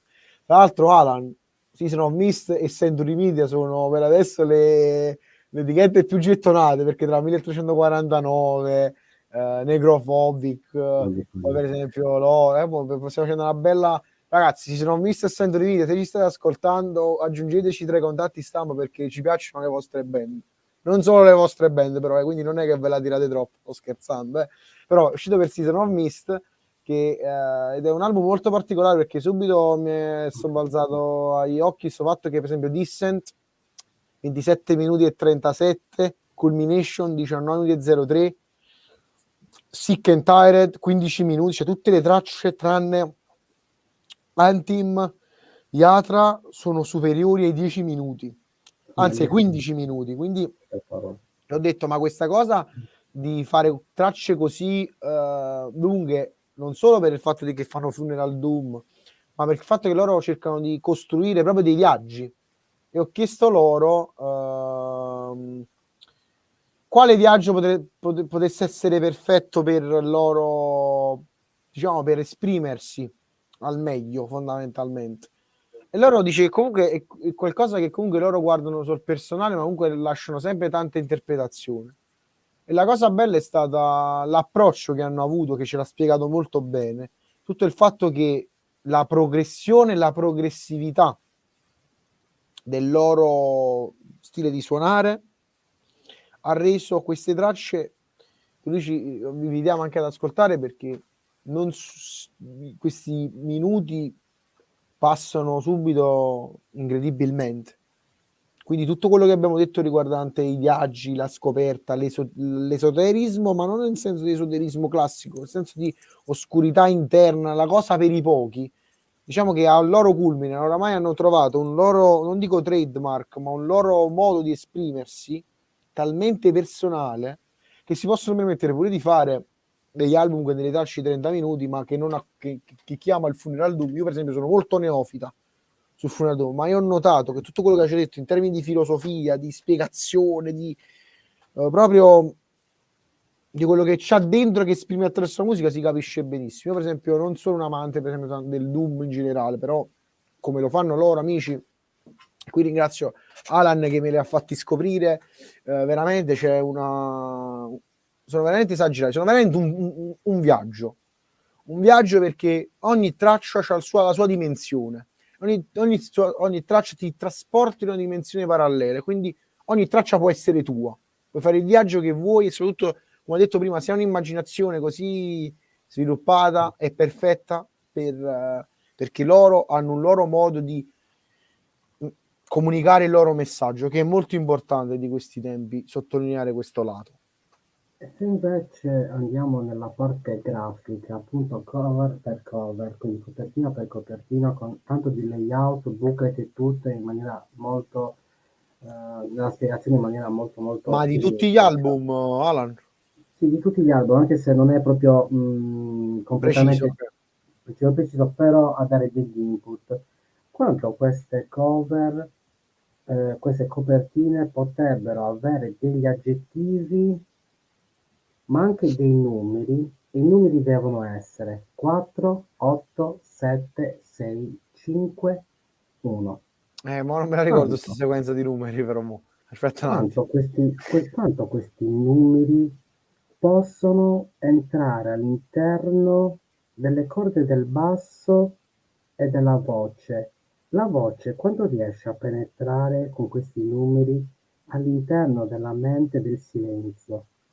4, Okay. 7, 6, 5, 4, 1. Ok, poi se me li puoi un attimo riscrivere in privato così faccio tutta la traduzione. Alan, ma tu mi metti in difficoltà. Maestro made me to translate difficult question. Sorry about that. But Sure. he's also from the last album to the first one. Speaking about the artworks, the booklet, he created a kind of weird sequence of number that can describe the attitude, the message, and the communication. But you can describe each one cover using one adjective and also make a parallelism between the rhythm section, the lead section. There is something of the music into the artwork and also the way that it was published. For example, the first one, it's kind of like I feel like hypnotized about the colors and the way, for example, in the first album. But the last one was more was like with the skeletons. I don't know if it's skeleton or zombies, but kind of like darker. The first one was like more in the psychedelic stuff, but while the last one is kind of like more death. The concept. Can you describe using just a few words, just to do not, of course, make a large question, but also to get a parallelism, and also the Maestro said also to describe the album using a particular sequence of number, and just using, he has a good imagination rather than me, but you used a sequence of number to describe all the artworks and all the album. The sequence, Maestro, me la puoi ripetere che non si prende più il mio telefono? 8, the sequence of number, in his opinion, is 8, 7, 5, 4, 5, 3, 4. 2, 1. Okay, 8, 7, 5, 4, 3, 2, 1 as a sequence. Can you describe albums with numbers after all this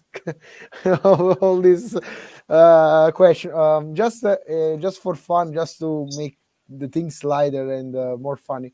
We got Maestro. I have to say that ma è colpa di loro perché la musica è un viaggio, quindi è no, normale che ti he said that those questions are great because the music is like a trip, as you said. But Tobias from Vomitory, we got him a few episodes back, said, Maestro, you are crazy. Each time that he made this question, I always repeat.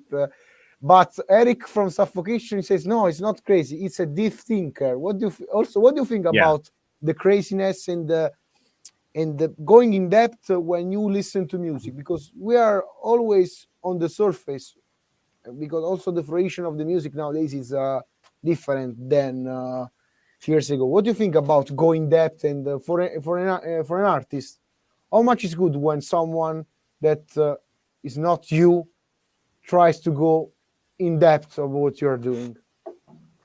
Sorry, just repeat the last part of the question. Just the very last sentence. How is for an artist the approach of someone that try to go in depth about your music, just not stick to the surface? I think it's very interesting because obviously everyone perceives things quite differently. So, for example, with the numbers, the sequence of numbers, that obviously has a very specific meaning to the maestro. But for me, it is a different experience. So, for example, I would find it quite difficult to. He's a deep thinker, and he's obviously given this some thought. But for me, I would struggle, to just quickly assign different numbers to different albums, because I would have to think about what the relation was between the number and the album, for example. So it's something I would need a little bit of time to think of a pattern. But for example, describing the albums, the artwork in a few words, the artwork that we started off with as a band was generally more in the kind of psychedelic op art kind of vein. And we would I would say the album's covers and artwork mostly stayed quite abstract throughout most of our albums. Maybe with the last album, as you touched on, with Empiric Existence, the artwork itself is a bit more, it's less abstract. It's more telling the story of the lyrics, and there is a concept behind the artwork on the last album. We always try to get the artist to basically live and breathe the music of the album, and to try to create something that represents the music to them, their vision of the music with the art, with their artwork. So, for example, with the last album, we had a bit more of a story to tell. So, for example, the characters each represented different concepts of the lyrics. So, for example, you had the different characters expressing tragedy, suffering, death, and so on. And each character was there to basically show a visual representation of those themes. And with previous albums, it wasn't so much a story that was being told, but it was just more like the general vision of the artists in relation to what fitted with the music and the lyrics. Yeah, it's good, really good to know, and I hope the Maestro will be a little bit disappointed about the number thing, but I know that it's very difficult, because usually number have to be something that has meaning if you want to have something like a code or enigma. But always this, I really love this interview because we really go in depth. But the question, I hope the question is not like congratulations to ourselves, but I hope that the question will be interesting to your view, and just to give us the a way to expand what you are saying. We are going really deep, and I love really this, one of the best episodes we got so far in the podcast. So thank you. Thank you. And my battery is very low on my phone. I'm charging it, but if I disappear, it's because my phone. Before translating, since your battery is disappearing, I will make you the last question. So sure. You can also exit the live stream, and you can recharge your phone. No problem about it, because after the transition will be only one question, last question for you. So ok, facciamo un attimo la domanda e poi traduciamo perché si sta scaricando la batteria. Ok, last question is the same question that we make always to the guests of Calice Nero at the end.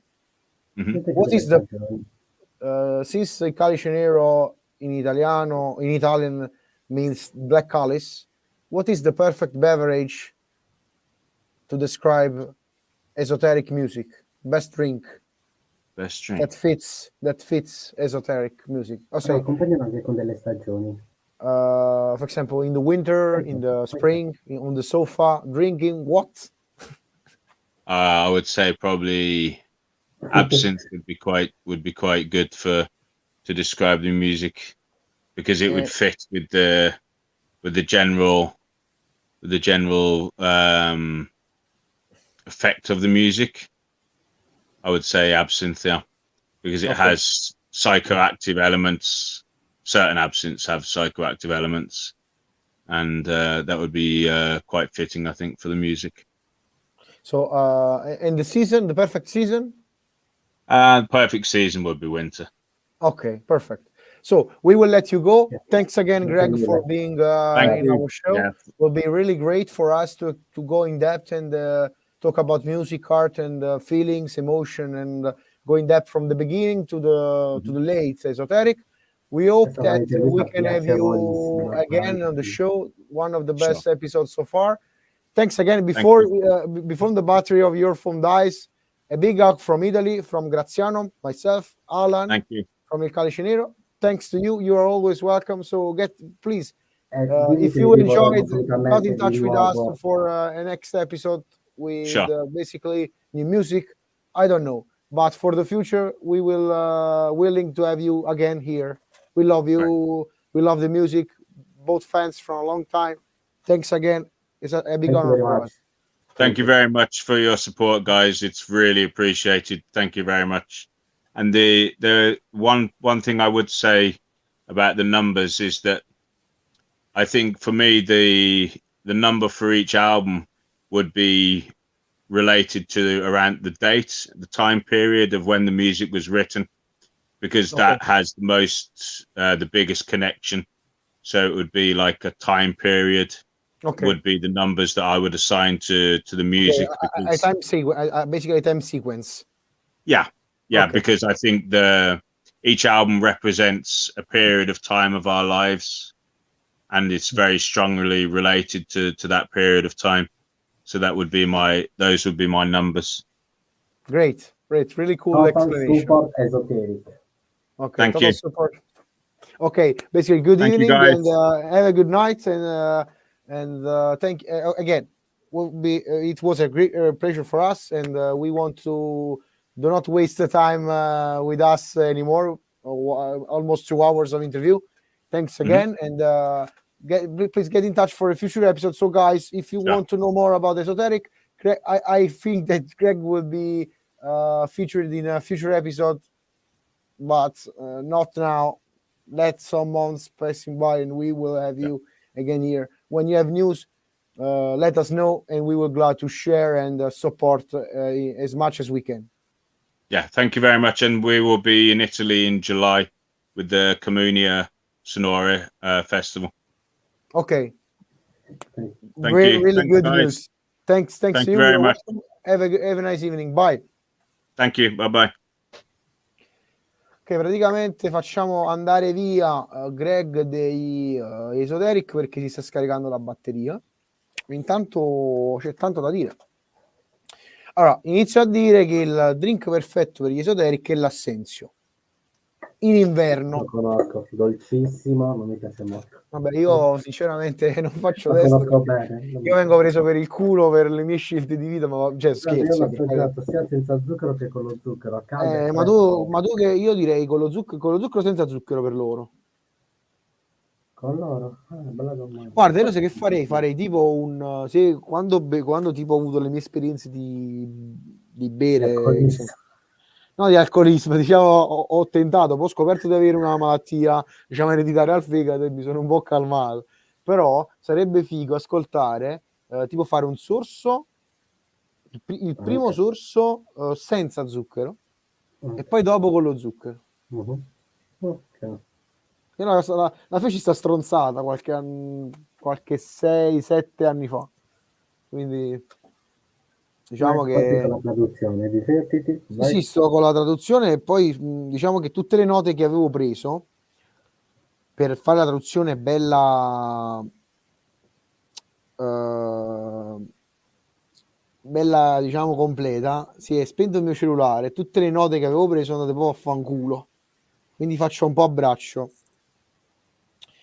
anche perché tipo la gente mi ha iniziato a dare per disperso. Io dico, ma non ti rispondo perché sto in live. Cioè, molti mi ha scritto, tipo il mio amico Giovanni, che saluto, grazie, ma stanno gli Esoteric.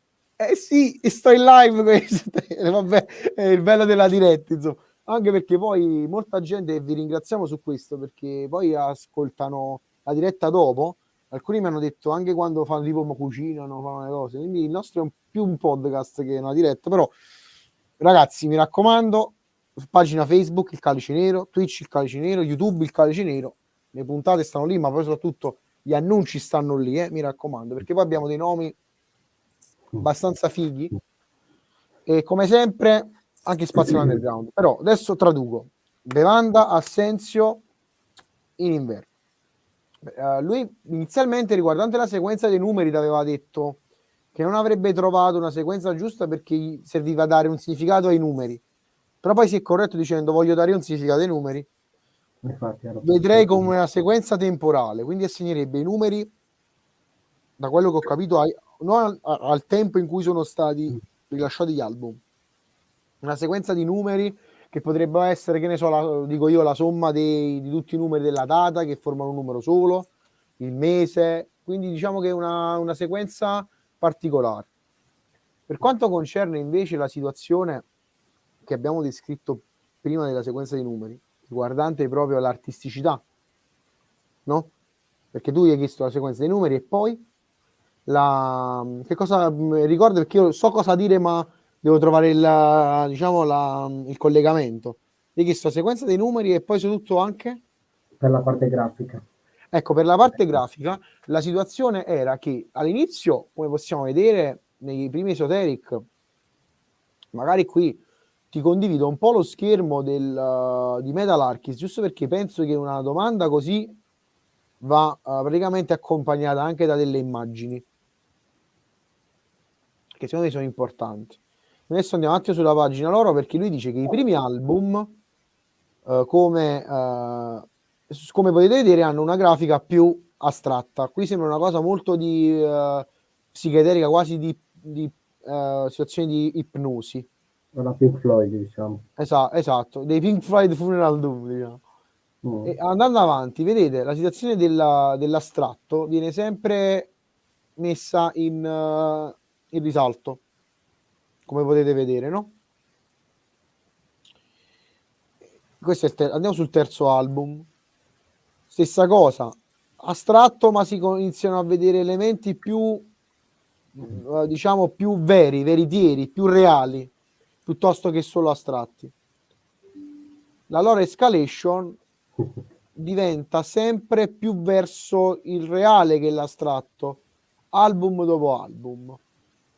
Quindi la sua descrizione, vedete, elementi astratti ma comunque non eterei come prima, si può concludere con l'ultimo album, Appear in Existence, dove nella copertina si parla proprio della storia e quindi del concept, mentre prima gli album erano diciamo come posso dire, le copertine erano più astratte perché la musica era più astratta.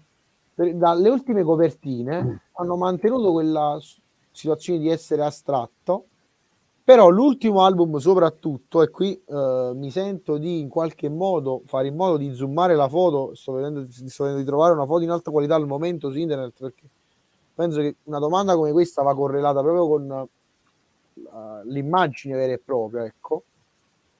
Comunque ragazzi parliamo di copertina vera e propria, insomma, quindi l'ultimo album si concentra più sui personaggi, sulla storia e sugli elementi sembra tangibili. anche quasi che la cover vuole rappresentare la morte in maniera molto elegante. Non so perché. Guarda, lui, come hai potuto benissimo vedere dall'intervista, fondamentalmente, e qui ho messo la copertina in una maniera un po' più zoomata, Poi nell'intervista ha voluto sempre dare ampia interpretazione all'ascoltatore, però dice che rispetto alle prime copertine, che abbiamo visto astrattissime, quasi psichedeliche, questa vuole più raccontare il concept.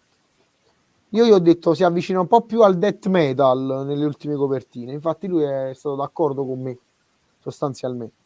Quindi fondamentalmente la ricerca dell'artwork, per quanto la qualità sia aumentata nel corso del tempo, come tutte le band che si affacciano alle copertine all'inizio e poi con l'ausilio della tecnologia è difficile vedere una brutta copertina, fondamentalmente si va album dopo album dall'astratto al reale, dall'etereo all'esprimere il concept fondamentalmente. Ok.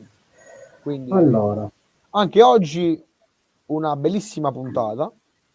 Abbiamo superato benissimo. di un'ora quasi il tempo. Di solito noi ci diamo sempre un'ora, però quando sono le interviste belle come questa e profonde come questa, ci teniamo a starci un po' più di tempo. Perché Allora, comunque ci piace, all'artista ehm, piace. Abbiamo visto proprio anche il bello di raccontarsi, di raccontare un progetto che comunque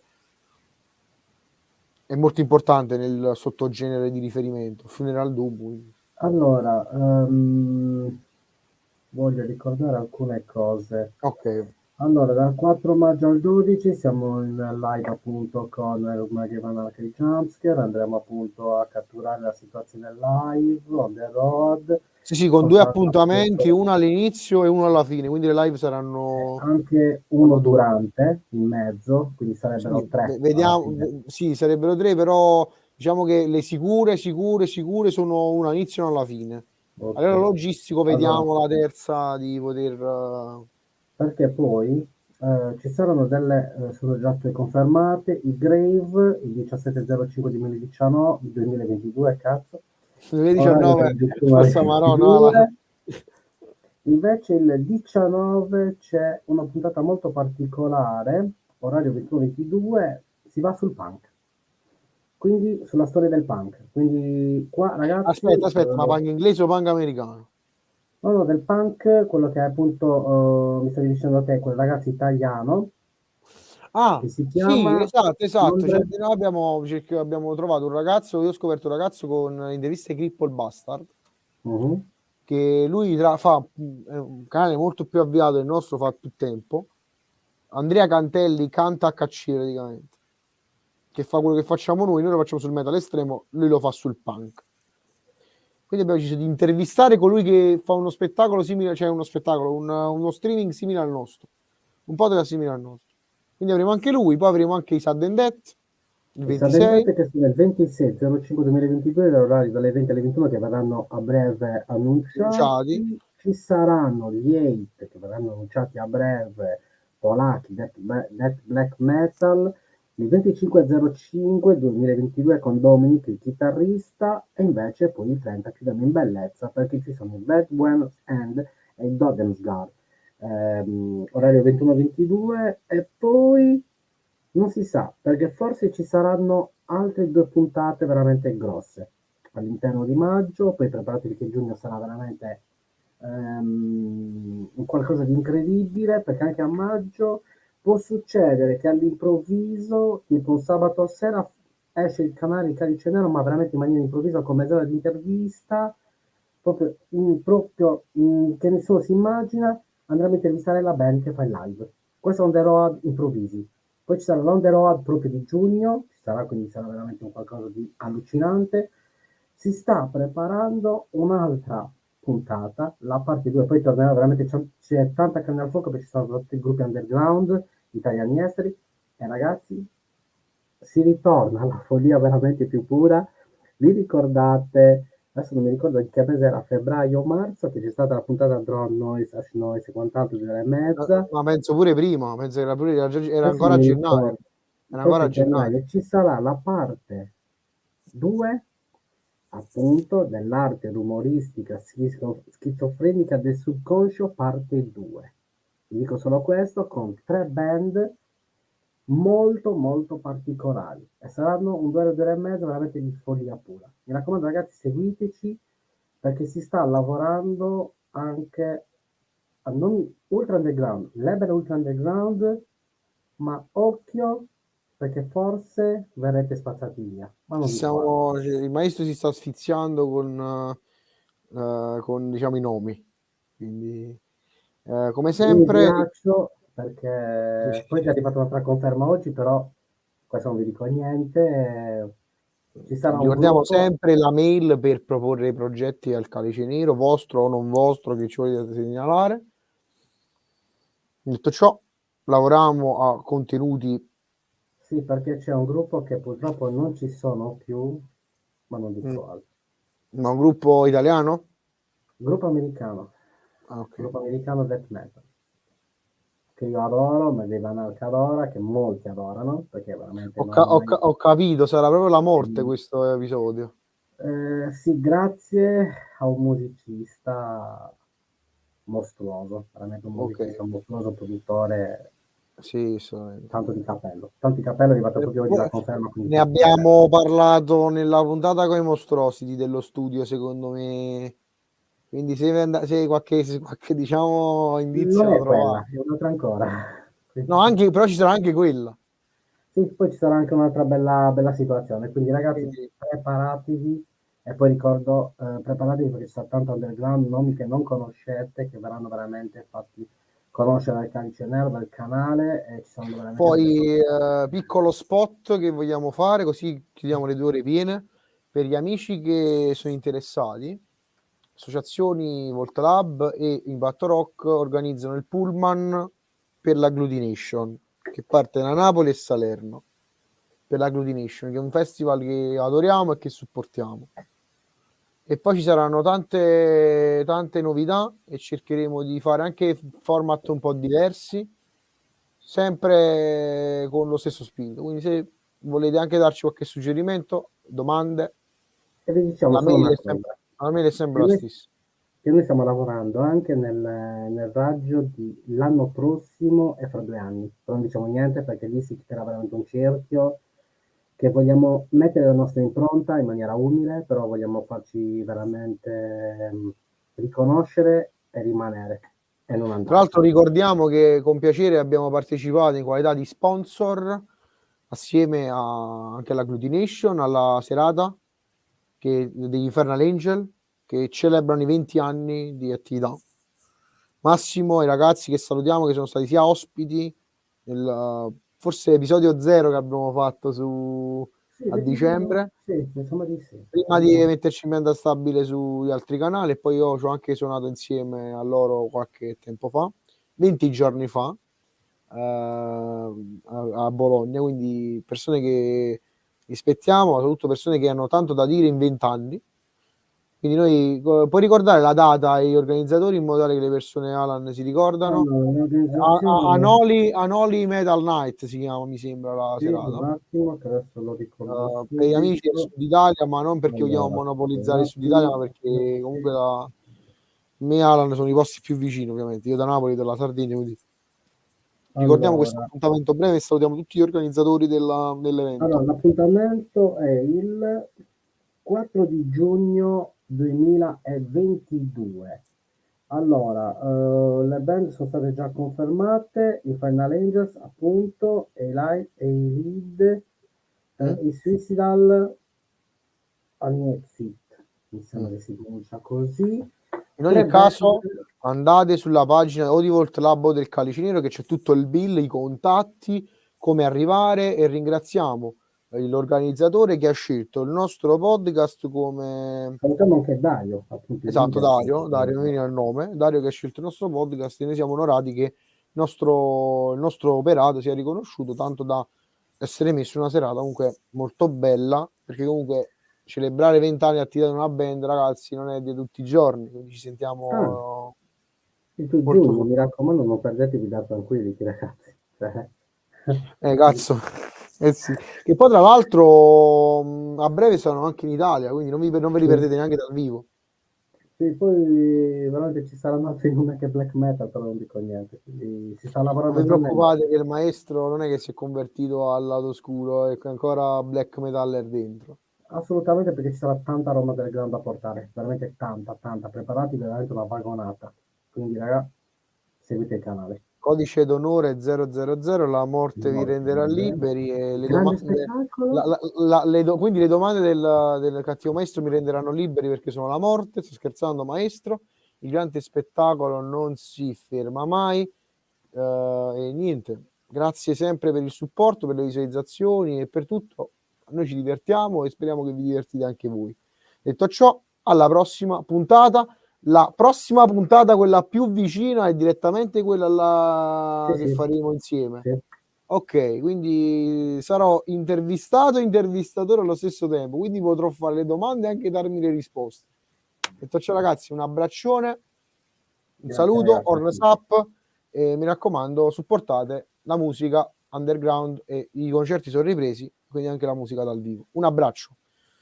Stay metal.